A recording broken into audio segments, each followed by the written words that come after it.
Alice Springs. My name is Ken Husky. I'm the Director of Tour Operations for Best of the Best Tours. You are visiting today the San Gorgonio Wind Park. As you can see, it's appropriately named. This is a good place to have a wind park. This is the oldest commercial wind park in the United States. Because of that, it's a museum out here of technology. We've got 4 generations of turbines out here, 31 different types of turbines in operation. Wind energy is an indirect form of solar energy. Sun beats down the earth and heats up different surfaces at different rates. You're in the hottest, driest desert of North America right now. 90 miles away behind me through that mountain pass is the Pacific Ocean. The geography explains why this wind park is located where it's at. The sun beats down on the desert heats up and the hot air rises.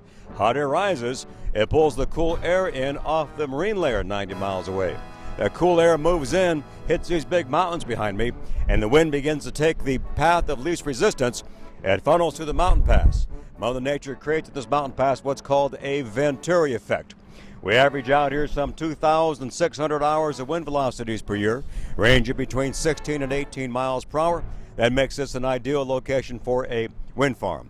Right now we have about 25-mile-an-hour winds gusting up to about 35-mile-an-hour winds, and they're forecast to go a little higher. In fact, they just did. Now the way these guys work is, at the very top of the wind turbine, this box right here is called the nacelle. That's French for engine compartment. There's a device up here called an anemometer. Anemometer is going to detect the wind and the wind speed. When it detects enough wind for these guys to operate, which right now is about 8 miles per hour, they'll yaw into the wind and then they'll fire up and they'll begin to generate. And so we need at least an 8-mile-per-hour wind in order for these turbines to operate. When the winds get past 55 miles an hour, they can damage themselves. They've got a 100-to-1 gear ratio. If on the outside here I'm doing 15 RPMs, on the inside I'm doing 1,500. They can overheat, and so we have a cut out speed, and that's going to be 55 miles an hour. They'll shut themselves down so they don't overheat.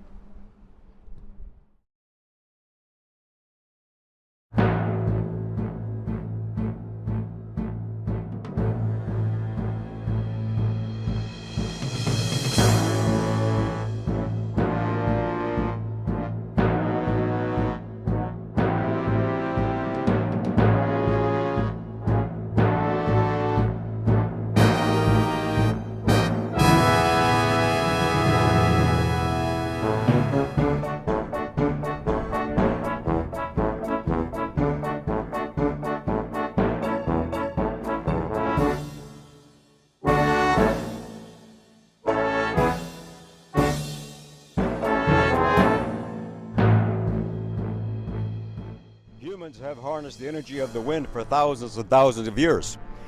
For ships, for example, and for grinding grain, for example. Out here we built our first electric wind turbine back in 1926.